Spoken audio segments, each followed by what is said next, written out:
This is Sports Talk with Steve Jones, a Seven Mountains Media production, your daily talk show with the voice of Penn State football and men's basketball, featuring interviews and special guests. Here is your host, Mr. Steve Jones. Steve, how was your weekend?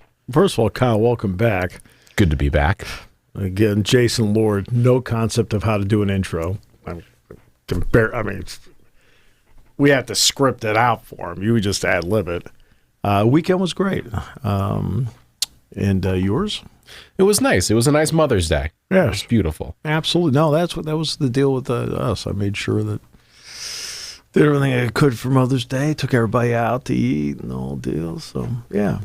That's always good. It's a nice, happy weekend. It's a happy weekend for all. And it's beautifully sunny outside, which no complaints about. No complaints. So, let's start with the football meetings.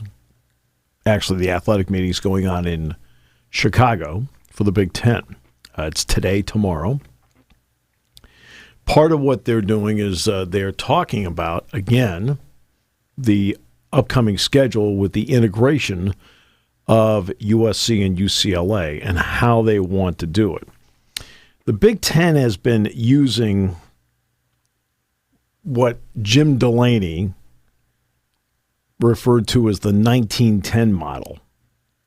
Okay, the 1910 model is one Power 5 non-conference opponent, 9 conference opponents, 1 championship game, no FCS opponents. Okay, so that's 1910. A strong model. Okay. They had to adapt the model because there were teams that, let's face it, Penn State's in that spot this year where I know Penn State's going to open up with a Power 5 program, but Penn State is playing, because it isn't the odd year, Penn State's playing 4 home games in the conference and 5 on the road. All right? Well, they adapted the model for teams that had to play the 4 conference games at home to let them have an FCS opponent if need be, because they would have 3 home games in all likelihood. All right, so that was an adaptation to it. There are 3 different models that they are looking at. And the one I've talked about, and I do like, is the 3-6-6 model, because it sounds like, let's start with this. So what is the 3-6-6 model for those uneducated like myself? And I'm going to get to that in a second, because it sounds like they want that like keeping divisions may not be the highest priority. So 1 through 16, which now brings us to your question of 3-6-6. You get 3 permanent schools on there. No matter what year you play, you're going to play those 3 every year. Okay? So that'd be like the mini division, right? Well, not really. Just like permanent opponents. Like almost when you do divisions, like a crossover game. Penn State in the early 19-teens, their crossover game for 3 years in a row was Nebraska, for example. It was designated because at that point, Michigan and Ohio State, when they had leaders and legends, were in different divisions. So in order to accommodate Ohio State and Michigan, so they played every year, they came up with the concept of a permanent crossover. Indiana always plays Purdue. Logical. Okay. Right? It happens in the SEC. Alabama always plays Tennessee. Not in the same division, but every year they play Tennessee 3rd Saturday in October. So this would be a concept of 3 permanent opponents, and I believe everybody would be asked to put in what 3 they want. Now, you're not going to necessarily get it. Everyone puts in their requests. Right. Some requests are not honored. I mean, there's certain ones that you expect. Michigan will play Ohio State. Purdue will play Indiana. USC will play UCLA. So there's certain things that are givens right out of the gate. You would think Illinois and Northwestern will play. You would think that Michigan and Michigan State would play. The quote-unquote rivalry games would be givens. Givens. All right? But each one of those I talked about, you still have to come up with 2 more. So you have to build around that. So where does the 6-6 come in? So now we've taken 3. You keep it at 9. Okay? Well, you have to get the 9 by adding 6 more. You play 6 schools home and away over a 2-year period. So, Penn State would be home with Nebraska, and then in the next year would play in Lincoln. And you do that with 6, and you'd flip-flop whatever order happened to be. The other 6 that you hadn't played in the first 2 years, you then play in years 3 and 4. So every 4 years, it's a new rotation. Everybody. You play everybody in 4 years home and away. Everybody. That's why I favor that model. That is more of a conference feel, because I don't want the Big Ten to feel like it's a league. And there is a difference between a conference and a league. In a conference, you're playing everybody. It may not be right away, but you're playing everybody. You're not avoiding somebody. You're not rotating somebody out along the way. And to me, if you can do that in a 4-year span, and the rare student athlete that stays all 4 years at the same institution, right, can now play in every stadium in the league. Okay, I just think it's just, for me, it's a more even and better experience for everybody. So it's every 2 years something switches. Right, every 2 years it switches, sense. And then over a 4-year period. So, Kyle, you come into school, you go to Penn State. By the end of 4 years, you will have played everybody in the conference home and away. There'll be 3 that you play all 4 years. And even, let's say, because you can't leave for, 3 years in college? Yes. So you'd have to play every single team in your 3 years if you stay at the same school. Right. If you don't transfer, you don't leave, you get a game with everybody, regardless if it's home or away. You're playing them at least once, which is good. Exactly right. So this is where they're sitting down and going over like that model, and it's I've seen it referred to as I refer to it as 3-6-6. I've heard it Protect 3. There's another model that they're looking at, which is called Protect 2. That way, you get 2 permanent ones, okay, and they're protected, and you play 4 times over 4 years, and over the course of the 4 years, you would then rotate through. And you'd play everybody at least twice, and 2 of those teams you'd play 3 times in 4 years. Okay. There's the other one is called Flex Protect. Oh, boy. Okay. This sounds like it's going to be chaotic. Okay. Again, which one do I like? The one I like is pretty rock solid and steady. The only argument against Protect 3 is, who are my 3? And now do I have a more difficult schedule because of who I have on my 3? Yeah. Okay, that's the argument right there, all right? Flex Protect is a hybrid, okay? Okay. In which each Big Ten team has 1, 2, or 3 protected opponents. The format allows more flexibility for competitive balance, home and away rotations, and how often you travel to the West Coast to play USC and UCLA. Oy vey. Oh, my goodness. That sounds like fun. That just sounds like a mess. Can't you see the smile on my face? I know they can't currently, but you can see it. It's a big smile. I mean, show those pearly whites off, everyone. It's a great time. Look, I would go with 3-6-6. Again, you do run the risk of somebody having a tougher schedule but there's going to be no schedule that's perfect. You can't be perfect. There is no such thing as that perfect schedule. Right. It doesn't exist. It doesn't exist. And I think it really goes down to your responsibility to make your program as good as it possibly can be, and then go from there and see how it falls into place. It's a 16-team conference. So, it means that everybody, so under the new format, that means everybody in 4 years will get USC in their stadium at least once. Makes sense. Okay? You will play at least once at the Coliseum in Los Angeles. Over 4 years, everybody will get UCLA in their stadium once over 4 years. Everybody in the conference will get one trip to the Rose Bowl every 4 years. Right? That's what it means. I mean, in terms of adding them in, and do you design this in such a way where USC and UCLA, at least one of them, for example, has maybe Nebraska or Minnesota or Nebraska and Iowa that cut down on travel? Maybe. Do you do that as a possibility? I mean, I don't think you're going to sit there and tell USC, hey, great, Penn State, Rutgers, and Maryland are your three. That's not going to happen. Okay. Who doesn't love to go to Piscataway? It's our favorite place in the world. Time to keep moving with the show.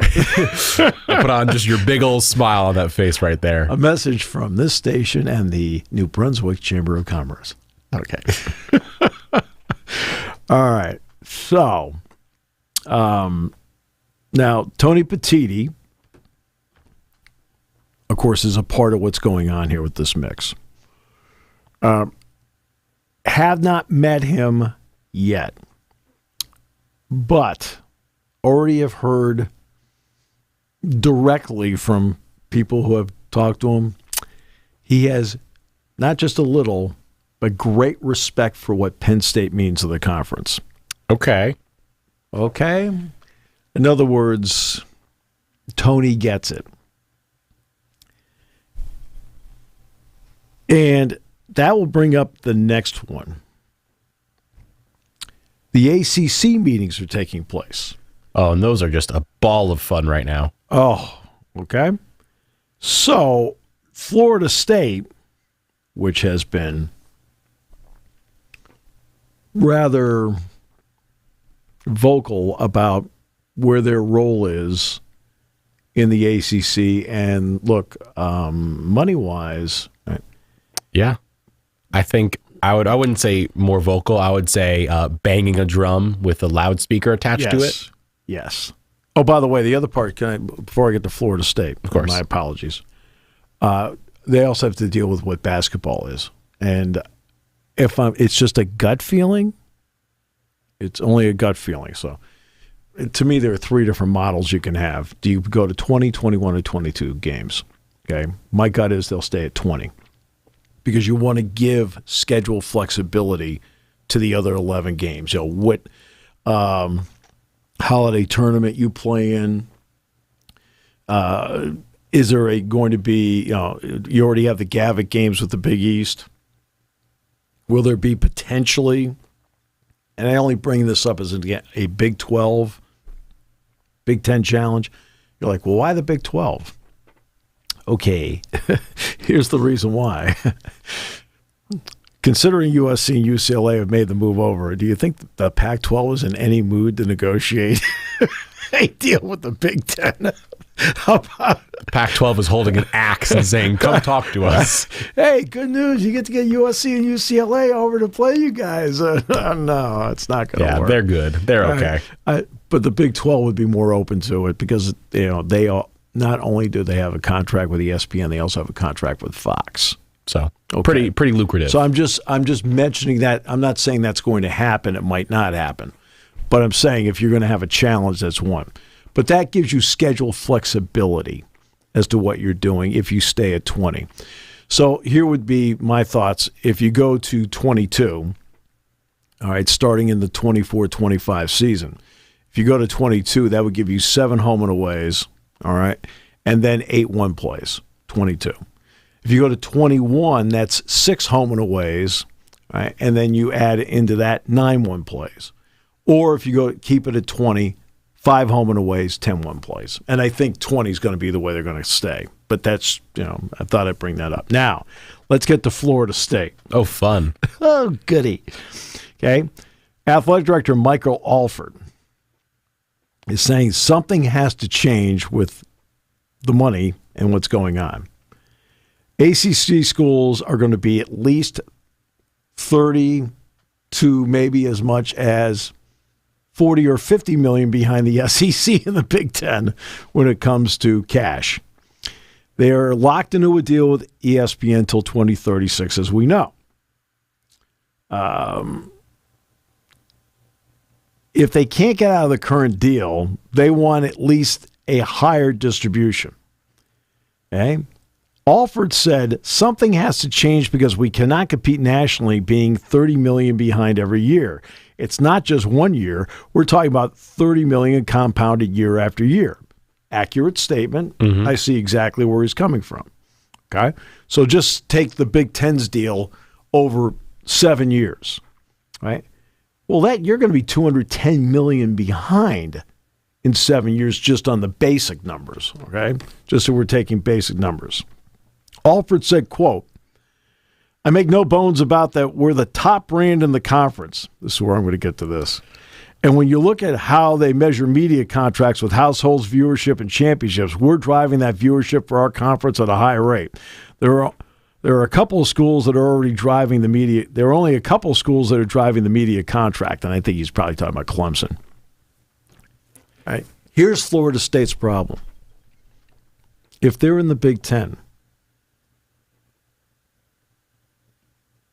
they're not even in the top 4 in terms of brands.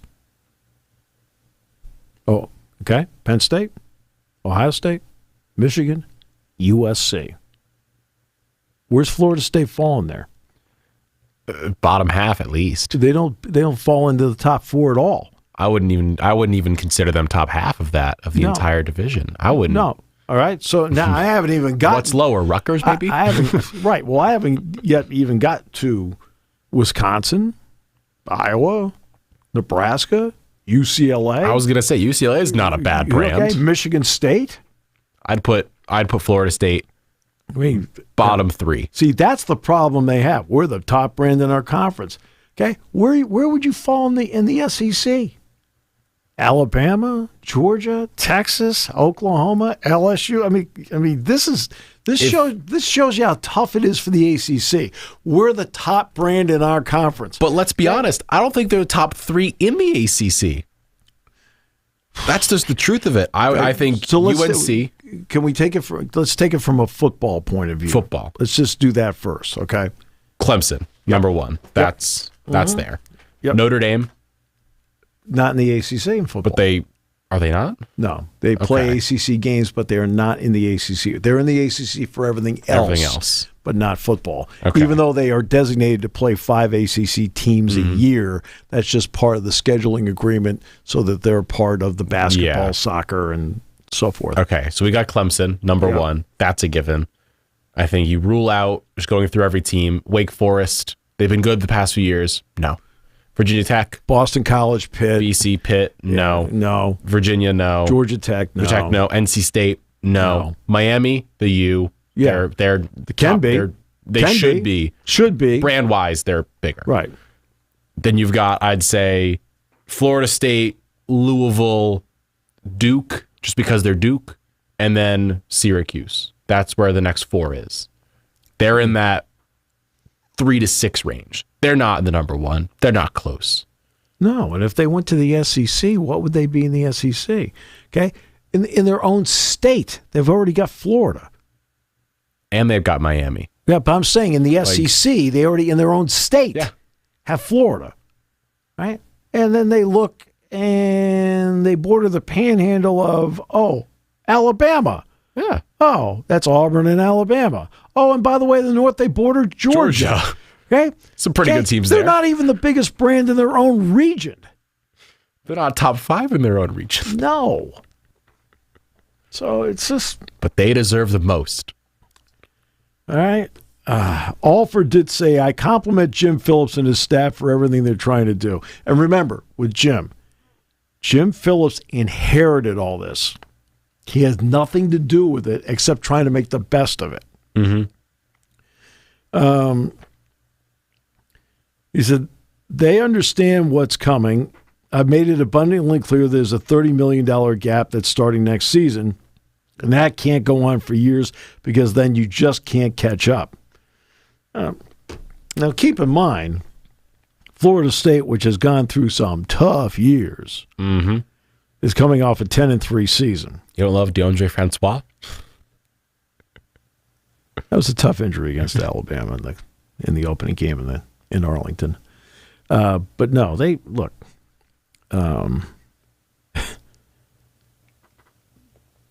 Clemson has been terrific, but the last 2 years, not so. I mean, they've been good, not great. Miami, wonder if they miss Manny now. Just a little bit. North Carolina, Duke. I mean, Pitt's done well in it, but Pitt's done well. Wake Forest has done well. Heck, Yeah. even Syracuse has been okay. Syracuse has been okay. But again, this is the problem they have. You know, in terms of population, I believe the ACC might have more population than everybody else just because how spread out it is. Yeah. They have New York State. They have Massachusetts. They have these are high population areas. You know, but the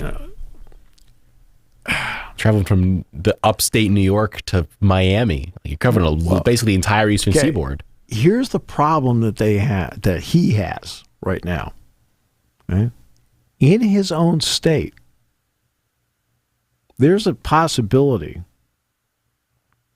that he is getting the third highest number on media money. Yeah. Tied with Miami. Because guess who would be second? Guess who would be second? Florida's first because of the SEC TV deal. Yeah. Who would be second? UCF. Because Well, that's interesting. UCF is going to the Big 12. Yep. Oh. And I have a quick question for you. When was the ACC's deal signed compared to the other divisions, if I may ask? Okay, the ACC originally had a deal that was supposed to run out, I think it's next year, 2024. 2024. But then the ACC presidents, from what I understand, said to the athletic directors and the commissioner, who was John Swofford at the time, and said, we see what they're doing with the Big Ten network. And I think at this point, the SEC network had started. We need to have our own network.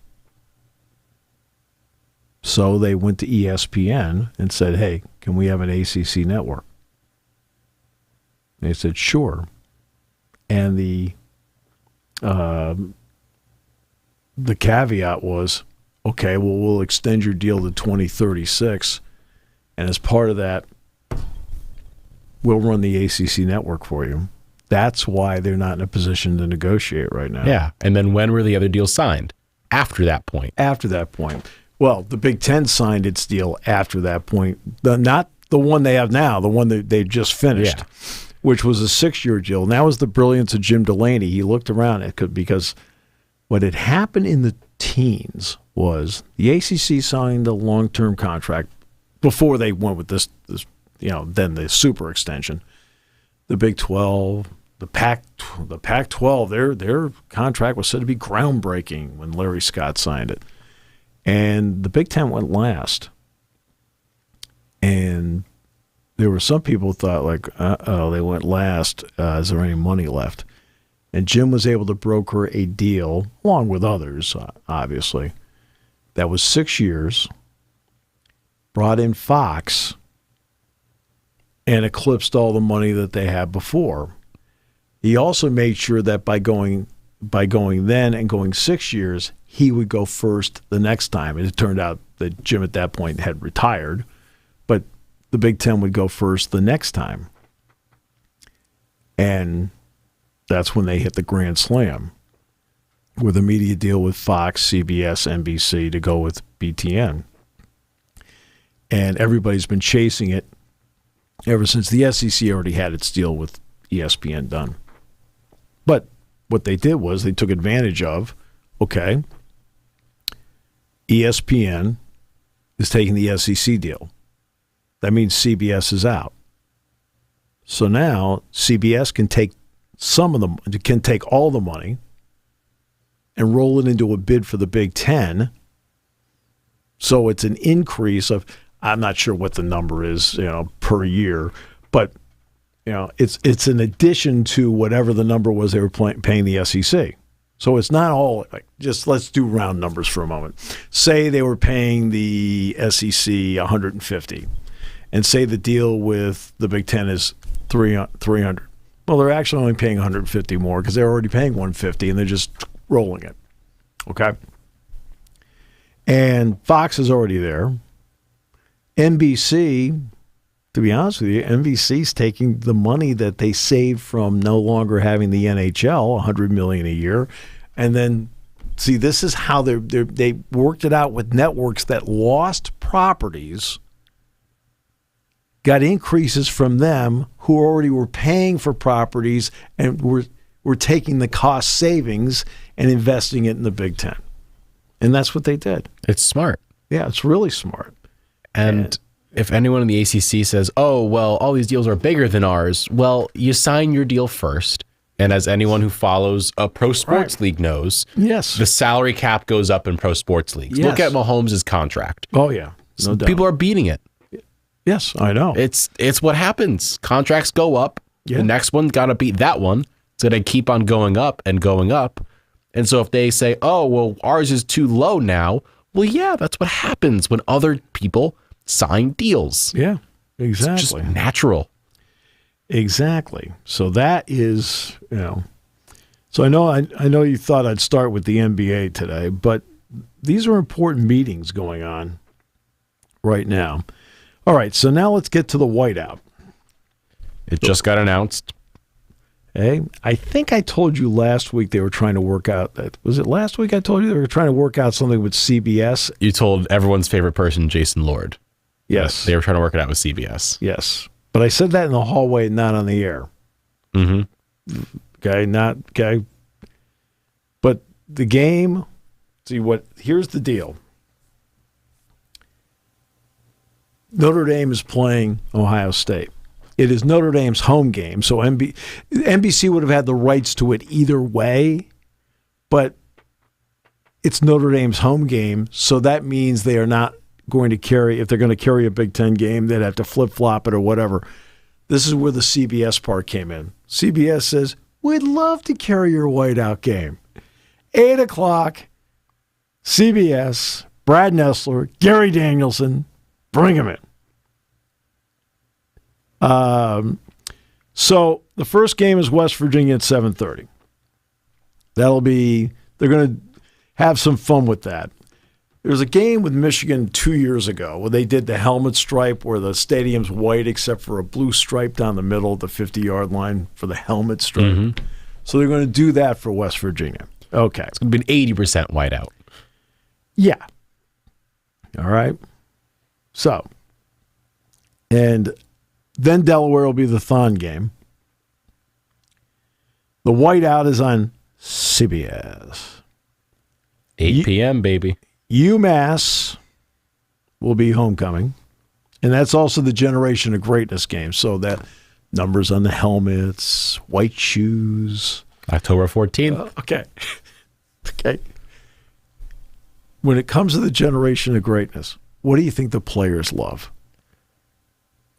Ooh, the numbers in the helmet. It's quite fun. Nope. What would it be? The white shoes. Oh. I've got to say it. The shoes in sports right now, amazing. So I get it. I understand. Yep. Military Appreciation Day is Indiana, October 28th. The stripe out will be Michigan on the 11th. And then Rutgers will be Senior Day and also All U Day.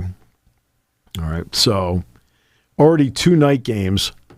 And I've had people ask me along the way, what about the Big Ten rule when it comes to night games in November? I said they didn't sign that contract with NBC to have a rule about night games in November. It's like, no. Excuse me. So there you go. Everybody's been wondering about the whiteout game.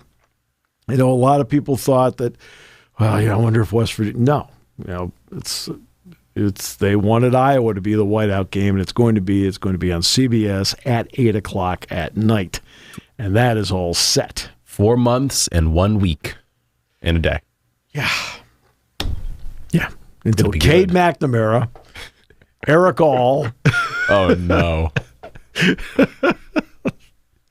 And they got Brown, the wideout from Ohio State. going to be a fun game. Welcome. I'm excited. Hopefully I get to go to this finally. My first ever Penn State game. Good. So I've never been to one. Been here for a year. Didn't go last year.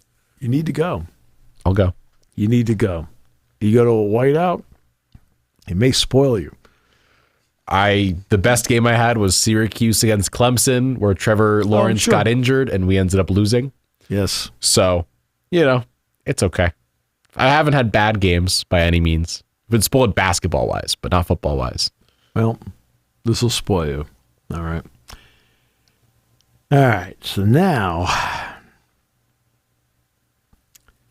let's get to the NBA.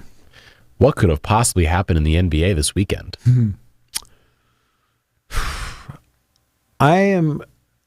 Anybody who gets named the MVP, I think that's great for them. It's great for their city, the whole deal. I don't really have a lot of caring about it. I stopped caring about it a long time ago. To me, it's about who wins the championship. So I'll give you an example. So let's take a baseball example. I get to a big series. I have to pick one player. Here are my choices for the players I would have to pick from. I can pick from Aaron Judge, Shohei Ohtani, Mike Trout, Bryce Harper, David Ortiz. Okay, I have one big series to win. Which one of those guys do you pick? Ohtani. I picked David Ortiz. Really? Not even close. I'd pick Ohtani because he can pitch. Only reason I'd pick him. I pick Ortiz because he's already done it in the biggest games. Okay? These guys are all MVPs. Ohtani's an MVP. Judge is an MVP. Trout's an MVP. Harper's an MVP. Right? My second choice is Harper. All right? Because when you get to the playoffs, because I'm going to get to Embiid here in a moment, when you get to the playoffs, you are facing now the better teams, the better rotations, right? There are no nights off where it's a pitch by pitch, not at by at bat. It's a pitch by pitch pressure. Pressure on the pitcher, pressure on the fielder, pressure on the hitter. Trout has played in one postseason series, and he went 1 for 12. He homered in his first at bat, then he went 0 for 11. Ohtani hasn't been the postseason. I don't know how he'd do. He looked great in the World Baseball Classic, but no offense, those weren't the best players. And you can sit there and do all the wars and analytics that you want. Okay, wins above replacement, all you want. Okay, I'm into performance when it counts. So now let's get to Embiid. He just averaged 9.5 fewer points per game than he did during the regular season. It is the biggest drop-off for an MVP from regular season to postseason ever. The Sixers scored in the last 5 quarters of basketball 101 points. In the last 5 quarters of basketball, they scored 101 points. Jason Tatum in the last 5 quarters scored 67. Yeah. Really? 67. Huh.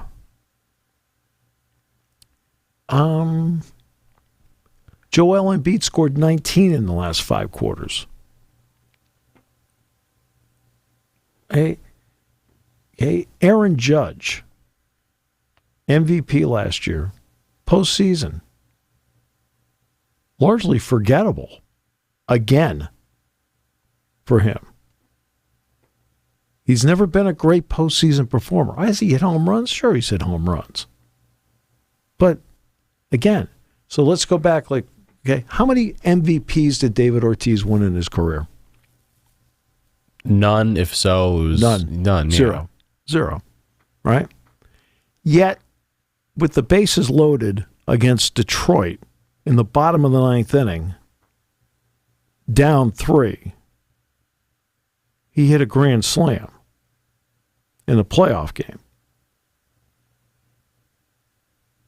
Extra innings against the Yankees, homered. Next night, singled in extra innings, won it. Right? You go through the long list. I mean, hit 688 against the Cardinals in the World Series. Again, who do I want? Do I want the MVP, Aaron Judge? No. I want the proven performer. Okay? Give me Derek Jeter every time. Proven performer. Okay? Is he a home run hitter like these other guys? No. But doggone, and it's interesting for a guy that's not a really good defensive player because, Jeter was no better than a good defensive player, not above good, just good, not poor, but good, not great. In the postseason, he was almost flawless. He made plays. Right? Over and over again. See, these are the guys I want in those moments. It doesn't matter how you vote. I think it's great he had a great season. But no offense, there's a different kind of pressure in February as opposed to May. Okay? You're playing the Boston Celtics every game for 2 weeks. Okay? You don't have the Portland Trailblazers sprinkled in there. Oh, don't antagonize the Trailblazers. They didn't do anything wrong. This would be bad. Right? Or the San Antonio Spurs. They're not sprinkled in there. Oh, good, great game. We got the Pistons tonight. Hey, Embiid went out at 50. Hey, great. That's good. Yeah. Yeah. And okay, now every single game you're playing somebody that's really good. And here's the part that hurts. Okay? They were 2-4 with him in the lineup. Yeah. Okay? They won game one without him in the lineup. They came into the series with the notation that James Harden had never done it in the playoffs, couldn't do it. He won them 2 games. Yeah. And Joel Embiid just got played off the court by Al Horford in 7 straight games, or 6, he didn't play one. I would, same argument. I'd take Al Horford every single game over Joel Embiid in the playoffs. Not even a question. It's interesting. Like, a lot of people can't stand Draymond Green. Can't stand him. But as a playoff performer, he's proven over and over again that there is something to him where he's not the best player on the floor, but he's not out there. He's out there helping you win games. He's not losing games. He's a championship winning player. Right? Robert Horry. Big shot Bob. Okay? Robert Horry is not one of the top 50 players in the history of the game. But if I need to make a shot at the end of the game in the playoffs, he's one of the guys I consider, and not James Harden or Joel Embiid. I'd take Big Shot Bob. I'd take Ray Allen. I would take Mike Miller. Right. Other guy where you're like, what are you talking about? They're not in the Hall. It doesn't matter if they're an MVP. Some guys, for whatever reason, okay, when the world around them is going to heck in a handbasket, they're like, just give me the ball, I'm fine. That's what made Jordan so great. Why do you think Danny Green keeps getting contracts even though he has a quarter of a knee left? Because he gets shots. Some guys are like that. Reggie Miller hit shots. He may not have won championships, but Reggie Miller made plays when they needed to make plays. He just didn't have the best team around him. People can talk about how Barkley doesn't have any championships.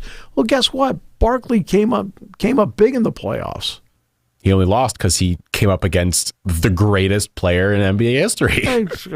Let's face it, right? And Jordan, okay, for all this about Jordan and his ego and the whole forth, realize 2 series championship winning shots, okay, one by Steve Kerr and one by John Paxson, came off passes from Michael Jordan, who said he's open, he has the better shot. Okay. Making the right play. Those are championship level players. Right. If you can make the right read instead of trying to be an MVP, right. Yeah. Look, it doesn't mean John Stockton's a great player. Karl Malone, great player. Patrick Ewing, a great player. They may not have been surrounded by the right guys or whatever to get them over the top. right? But you're talking about, again, Philadelphia is an interesting city. How so? In a lot of ways. Well, in terms of with sports, they have long histories with their teams, long, and not a lot to show for it. The Philadelphia Phillies have been in existence since the late 1800s. They've won 2 World Series. 2. Okay? First one was in 80. The other one was in 2008. The Flyers have been in existence since 1967. They won back-to-back Stanley Cups in 74 and 75. They haven't won since. The Sixers. Right? Let's be straight here. Embiid's not even the greatest center in the history of the franchise. Moses Malone. How about Wilt Chamberlain? Or him. Both pretty good players, yeah, both I think. Really good players. Both above him. Hey, you're right about Moses Malone, by the way. You are not incorrect about Moses Malone. But I'm saying he's not even the best center in the history. You know, everybody wants to He's not top 2. Everything's historic. He's not even top 2 in the history of the franchise. Okay? And Embiid's really good, by the way. But they've won twice. In 67 and in 83. And then there's the Eagles. The Eagles have been in existence since the 20s. They won back-to-back titles in the 40s. They won the title in 1960. And then, of course, they finally won the Super Bowl 5 years ago. And if I hear one more time, and they beat Brady, he threw for 500 yards in the game. Yeah. You beat the Patriots. You didn't really beat Brady.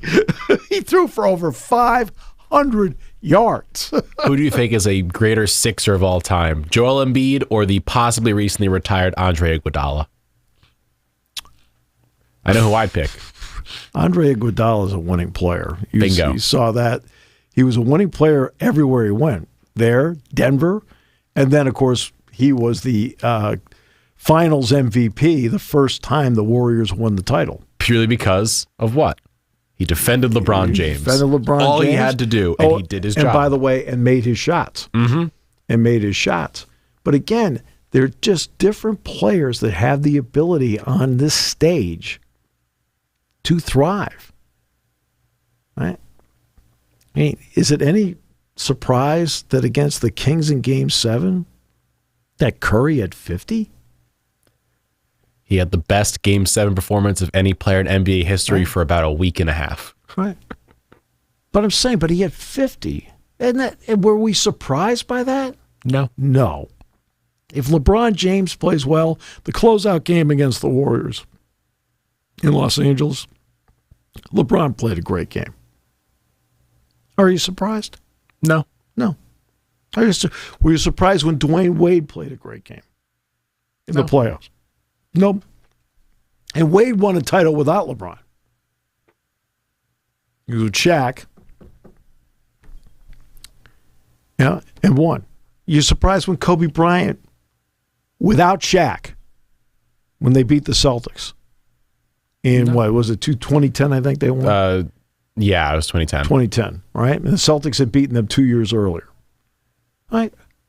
Are you surprised? No. No. You're not. Okay? Kawhi Leonard, when he plays, is a terrific player. He was terrific with San Antonio when they needed him. He was terrific with Toronto when they won it all. And even with the Clippers, when he's healthy, he was the best player in every series he's played in. Yes. It's just when he's healthy, he's the best playoff player. No question. Simple. Okay? And then you've got this situation. James Harden has not come up big in the playoffs. Right? Joel Embiid has not come up big in the playoffs. Well, Harden didn't come up big in the playoffs and then did and won them 2 games on his own. Right. He did it. He just did what he had to do. He won them 2 games. Yeah. Realistically, 2 good Harden performances win you 2 games. You should get at least 2 Embiid MVP level performances. Logic would state. But here's the problem. But here's the problem they have. Their biggest problem is they let their defense affect their offense. Harden is not a good defender. He never has been. Maxey is not a good defender. Right? Well, then now you go down the floor and you're giving up buckets, and now you're trying to match their threes. Like, we're going to take some threes. You're not really good at it. And they get themselves in trouble. May I argue your point of what the biggest issue for them was? I believe their biggest issue was, and it's been circulated a lot. In 2019, they had a choice. I believe it was 2019. Mm-hmm. They had a choice of who they wanted to re-sign. Jimmy Butler or Tobias Harris. I've said this. Same contract. I've said this. I'm with you all the way. Exact same contract. I'm with you all the way. And they chose Tobias. Right. I'm with you all the way on that, because I've said to so many Sixer fans, I said, that Jimmy Butler, I said, did you guys used to have him? That has to be the single worst decision in history. Toby's sitting on what, $30 million a year and one of the worst contracts in the NBA. I don't know who's worse, him or Chris Paul, who has one good bone in his body. Right. Don't know who's worse. That's interesting. Look at the NHL. All right. Austin Matthews just played a series against the Florida Panthers. He didn't score a single goal. Like, this is the 40-plus goal guy. You got to get something out of him. And he's the guy not scoring. Okay. Last night, Edmonton was eliminated by Vegas. Vegas scored 20 seconds in last night. First time they'd scored the first goal of the game, the entire series. Right? 17 seconds later, McDavid scored. Tied the game up. They then took a 2-1 lead. Then after that, Vegas said, excuse me, we play defense, which they do. And, remember, Vegas is using their backup goalie. Right? Their primary guy got hurt. And they won 5-2. So now Vegas will play either Dallas or Seattle. I mean, the NHL is going to have a ratings problem this year. Oh, yeah. Huge. Number one, it's on TNT. It's not on ESPN. Okay, Mm-hmm. So we'll start with that part. And you now have a potential of Carolina, Florida versus Vegas and or Seattle, Dallas. Not the biggest markets, but the NBA's making up for it for them, because you've got Miami, Boston, Los Angeles, and Denver. Right. Take Denver out, and you've got three of the top 5 markets in the NBA. But you also have Jimmy Butler, Jason Tatum, Jaylen Brown, LeBron James, Anthony Davis, Jamal Murray, and Nikola Jokic. You have some of the best players in the game playing. Star power. Yeah, they've got star power. Okay. Vegas has Jack Eichel. Seattle has Matty Beniers. Dallas has, some known entities like Joe Pavelski and people like that are good players. And Carolina and Florida, I mean, you got Kachuk for Florida. I mean, these are not household names. I mean, how many stalls are there? And half of them play for Carolina.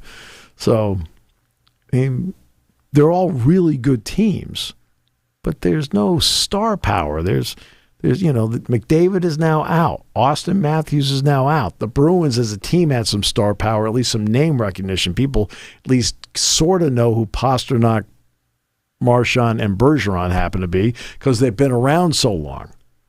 Right? Mm-hmm. Right? The Rangers had Patrick Kane. He's probably going back to Chicago now. Now they got the first pick. I'm going to go back. Heck, let's look at the Phoenix Suns. They have, 2 of the top 10 players in the NBA this season, and Durant and Booker. Yeah. Yeah. Those two put up 79 points a game minimum. And now they're looking for a coach. I think the Sixers are going to want to sign Monty Williams. I don't think Doc Rivers stays around for another year. I think he's gone. Monty Williams, out. Mike Budenholzer, out. In fact, the last championship coach over the last 4 years that's still standing is Steve Kerr. Because he built up a reputation of being great at his job. Remember, the Knicks that was supposed to be the Knicks of the Warriors. And I remember when he picked the Warriors, I said, God, that's smart. Because I had said, I'm going to go back 10 years ago on the show, 10 years ago. I said, I know they aren't a very good team. This is 10 years ago. I said, But you know the team I'll sit up and I'll watch like the first quarter and a half of an NBA game before obviously you have to go to sleep at some point. It's the Golden State Warriors. I said, I watch Curry and Thompson. They said, they let that ball fly. It's a lot of fun. They said, they're a fun team. All right? And this is before they were anything. I just said they were fun. All right? They were fun to watch. I didn't say they were a winning team, but they were fun to watch. And when Kerr picked them, I thought, yeah, I don't blame him. I'd have picked that group too. No offense to your Knicks. No offense taken. Also, he has a great group around him of ownership and GM and CEO and all that. Bob Myers leaving. Yeah. He's out of contract. Yeah. As you said, Budenholzer, Monty Williams, probably Doc Rivers. There's going to be mass exodus across the board because, and I've thought about this. If you're a coach, do you want to come in and coach the Sixers? Let's say Harden leaves. Yeah. Let's say he leaves for Houston like the rumors say he does. You still don't have money to sign anybody. You don't have your draft capital. No. What do?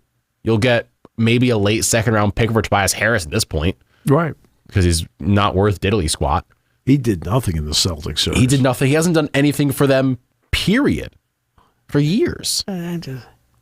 His numbers have gone down. Of course, you're getting great players in, but when he got there, he put up 18.2 points a game in his games that first season. Then 19, then 19, then 17, and now 14. Yeah. Slowly going down. Yeah. You would think that if James and Joel are having bad games, you would go towards him and Maxey to have good games. Maxey played okay throughout the series. No, Maxey, no complaints. Maxey. In fact, one of the pivotal plays early in the series was when the throwaway was the one where everybody thought the shot clock went off. I mean, everybody. I mean, the Sixers bench, the Celtics bench, the crowd, the whole thing. And Maxey's like, well, I'll keep going. A lot of guys might have stopped only because everybody had stopped, and he says, "No, I'll." It was pivotal. He played well. Yeah, he did a good job. I think he proved out that he's going to be a good player for them. But they got a lot of problems. Who do you think? Where do you think Tobias Harris would rank player-wise if he was on the Celtics? I don't think he'd play a minute. Completely truthfully, I don't think he'd put a single minute in. I think Grant Williams is better than him. Well, Malcolm Brogdon's better than him. Derek White's better than him. Yeah. Al Horford way better than him. Yeah. He may not play at all. I don't know what's going to happen with the Sixers, but I'd bet money on I don't like taking people's jobs away. I think we can agree on that. People losing jobs. You and I totally. Do you ever hear me call for somebody to be fired? No. We don't want people to lose their jobs. Nope. But if we're guessing, Doc's out.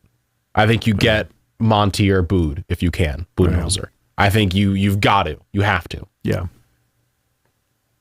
Does Embiid want out? Yeah.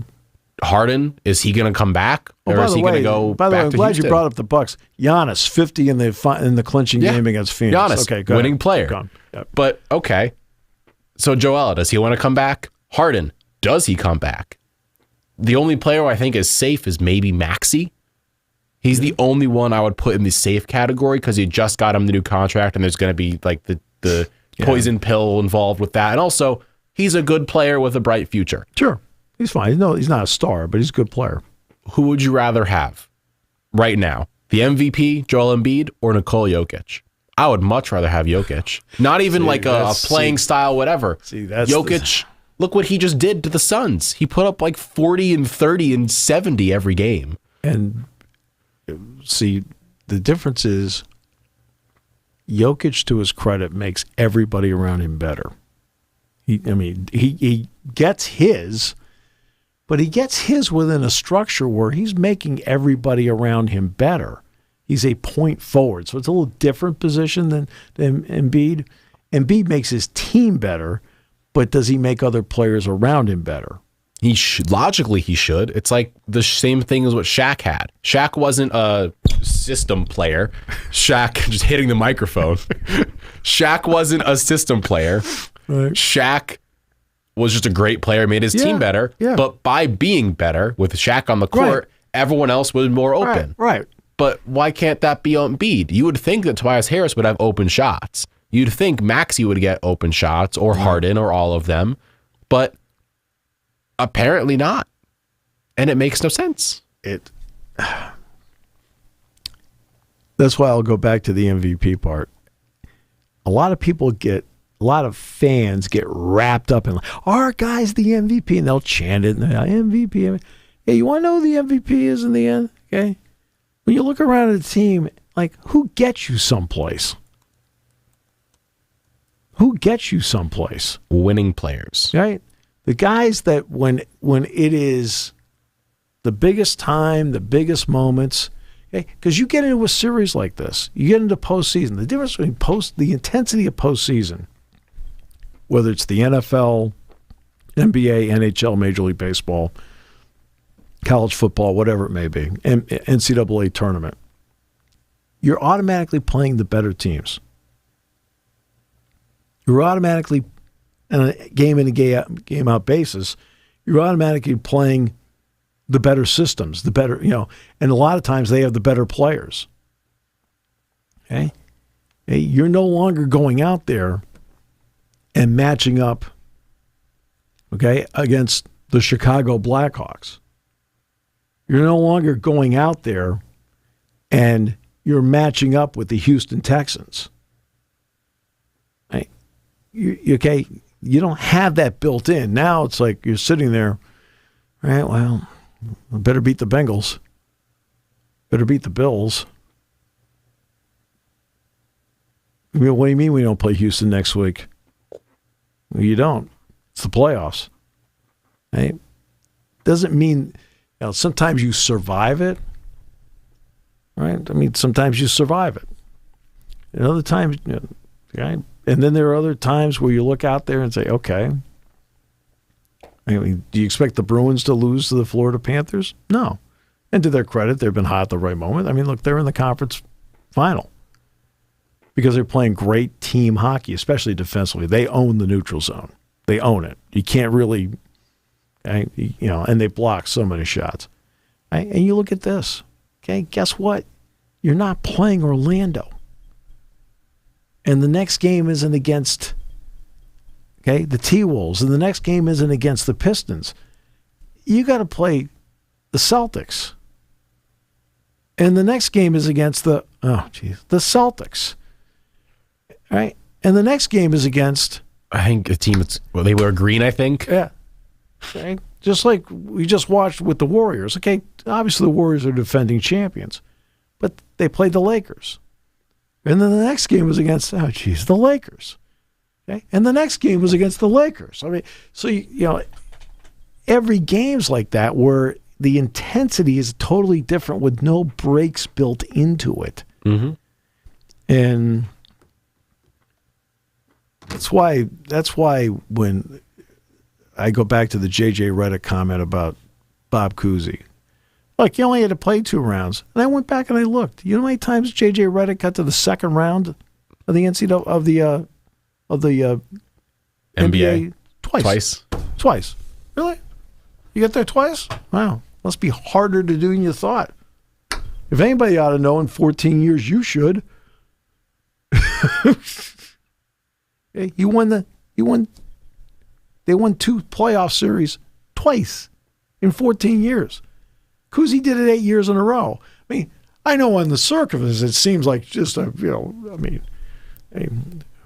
were playing against plumbers. Or maybe they were playing against a less condensed, maybe they were playing against a far more condensed league. Not so spread out. Weird. Strange. All right. Back tomorrow. Great to have you with us on Seven Mountains Media. And thanks for tuning in to Sports Talk with Steve Jones, a Seven Mountains Media production. Check back daily for all